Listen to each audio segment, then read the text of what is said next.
What do you guys think are the biggest like misconceptions out there about Priscilla and Elvis that this film addresses? Well, they're sort of impenetrable, you know. They're like American royalty. So I think for figures like that, you know, we've never really seen anyone like Elvis again. He's just such an icon. So I just don't think we take the time to think about who they were as people and who they were behind closed doors. And I think that's what's so fascinating about this story, especially telling it through her lens.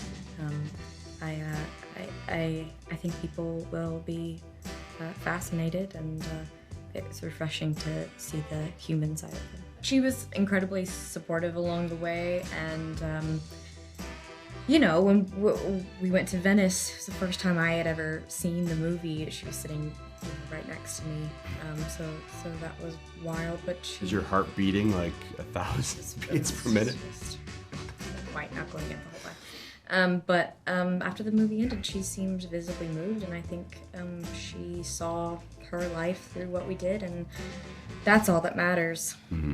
Jacob, no small task inhabiting Elvis Presley. What was the trickiest thing for you in nailing him down?